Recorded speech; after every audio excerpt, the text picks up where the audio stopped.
እንግዲህ አላዛር በቤቱ ጠብቁኝ ብሎ ነበር እና እንግዲህ እኛም ስንጠብቅ ነበር። ቪዲዮቸውን እየጠበቅን ነበር።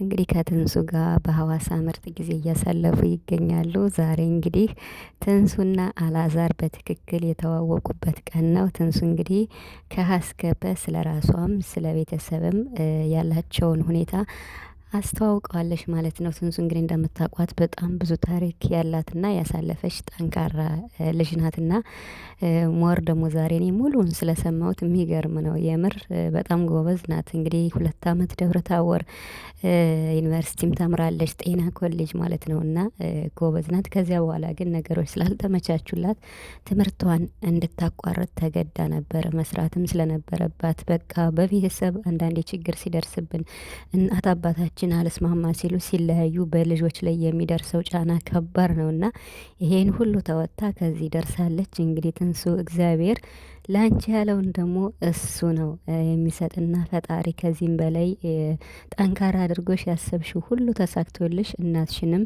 በደንብ አድርገሽ የምትጦሪበትን እንግዲህ ለፍተሽ ጥረሽ የእናት ለእናት ዋጋ አነሳት ነውና ለእናቶቻችን ብዙ ነገር ማድረግ እንዳለብን ይሰማኛልና እናትሽ ደግሞ ብዙ ነገር እንዳሳለፈችም በእነ አብርሽም ዛሬም ተናግረሻልና ጎበዝ ናት። የምር እኔ ሳላደንቃት አላልፍም። በሷ እንግዲህ በሷ እድሜ በጣም ብዙ ችግሮችን አሳልፋለችና የሚገርመው ነገር ደግሞ በጣም እና ደስ የሚለው ዛሬ አላዛር የቀረው የለም። ብዙ ጥያቄ ነው የጠየቃትና ፍቅረኛም ምንም እንደሌላት የትምህርት ቤት ላይፏንም ተናግራለች። የሆነ ጓደኛ እንደነበራትና ያው ዝም ብለው በአይን ፍቅር እንደዚህ እንደ ክላስ ላይ ያለ አይደለ በቃ በአይን ዝም ብለው የሚግባቡት ነገር አለ።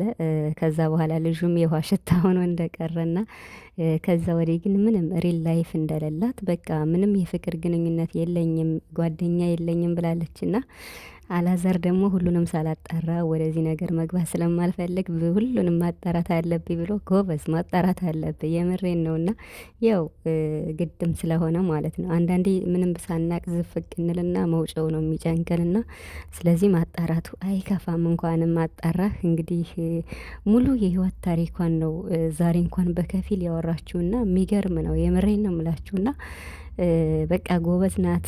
ለትምህርቷ ያላት ጥረት ትምህርቷን ትወዳለች። ጎበዝ ናት። እኔም ትምህርቴን እወዳለሁና የምር በቃ ቁጭ ብለን ስናጠና ነበር የምናድረው ሃይስኩል ላይ ስንማርና በቃ ማለት እንዲያው አንድ እንኳን ኤክስ ከሆነ እንኳን ከጓደኛዬ ጋር በቃ ፉክክር ነበርንና በትምህርት ጎበዝ ነበርን። እውነት ለመናገር እንግዲህ ነገሮች እናንተ የምታስቡት ሳይሆን ፈጣሪ ያለው ስለሚሆን ሳታስቡት ነውና ወደ ሌላ ስደት የሚያመራውት ምንም ባልታሰበ መንገድ እና ግን ይሁን ለበጎ ነው ብዬ አስባለሁ እንጂ እኔም ትምህርቴን በጣም ነው የምወድ።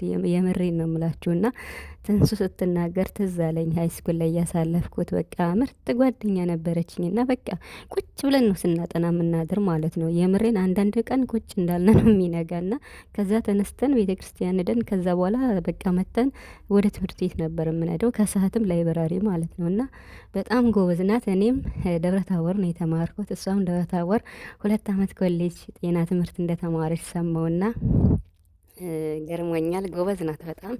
ከዛም በኋላ ያው እንግዲህ የቡታጅራ ልጅ ነች። አሁን ደግሞ ግማሽ አዲስ አበባ ግማሽ ቡታጅራ ነው የምትኖረው። በቃ ግልጽ ናት። እውነት ለመናገር ሁሉንም ነገር በግልጽ ነው ያስረዳችና እንግዲህ የምትወደውንም የምጠላውንም ጠይቋታል አላዛር። ያው ማለት አንድ ሰው የሚጠላውን ነገር አለማድረግ የሚወደውን ነገር ማድረግ ስለሚፈልግ አላዛር ደግሞ በጣም ጎበዝና ታታሪ ልበ ሰፊ ነው። የምር በጣም ቻይ ነውና መልካምም ልብ ያለው ሰው ነው። እንግዲህ አብረው ሰርተው አብረው ይለወጣሉ ብዬ አስባለሁ። እውነት ለመናገር በጣም ማለት ነው። እና በተለይ ትንሱ አብራ ካላዛር ጋር ከሰራሽ ታድጋለች፣ ትለወጣለች። በጣም ከሚባለው በላይ ሰርታ መለወጥን ነው የምትፈልግ። በጣም ብዙ ስራዎችን በኦንላይን እንደምትሰራ ዲኮሮችንም እንደምትሰራ 12ኛ ክፍልም እንድታቋርጥ የተገደደችበት ምክንያት ያው መስራት ስላለባት ከዛ በኋላም እንኳን የትምህርት ፍቅር ስለኖራት በርቀትም እየተማረች ነበርና ኑሮን ለማሸነፍ የምር ጎበዝ ናት በጣምና እንግዲህ ምንም ፍቅረኛ እንደሌላት ስትናገር የምር ደስ ይላል። በቃ ማለት ያው አለ አይደለ ከዚህ በኋላ ነገሮች እንደ ማለት እንደ እግዚአብሔር ፈቃድ በእንዴት ነው እሱ ያሰበው ከሆነ በልምምድ ሊቀራረቡ ይችላሉ። ግን ደግሞ ለስራ ነው አሁን ላይ መስራት ስላለባቸው። አላዛርም ጎበዝ ነው፣ የእናቱን ምክር ሰማ፣ የእናቱን ቃልም አከበረ። ይሄው ዛሬ እሷን በትክክል ጠይቆ ሁኔታዎችንም ተረዳ ማለት ነው። ከሚያስደስታት ነገር መጽሐፍ ማንበብ፣ ወክ ማድረግ ሌላ ምንም ጎበዝ ናት። እና የምጠለው ነገር ደግሞ በቃ የሰው ልጅ ዛሬ ጥሩ ሆኖ ነገ የተለየ ባህሪ ሲያሳየው ያስጨንቀኛል አለች። ይህ ሁላችንም ጋር ያለ ነው። ዛሬ ምርጥ በቃ ቅቤ የሆነና አንድ ሰው ነገ ደግሞ ያልሆነ ነገር ሆኖ ስታዩት ያስጨንቃል። ለምን ምን አርጌው ምን አስከፍቼው ነው ብላችሁ ስለምትጨነቁ ማለት ነው። እና ትንስዬ ጎበዝ ነሽ የምር በጣም በተለይ በትምህርቷ ዙሪያ ባወራችው በጣም አድንቄያታለሁ። እውነት ለመናገር ማለት አንዳንዴ ተምረን እኔ አሁን ትምህርቴን ተምሬ ጨርሼ ተመርቄ በራሴ ስራ ለመሆኔ ስደትን መሄዴ በጣም አንዳንዴ ይቆጨኛል። ግን ለበጎ ነው።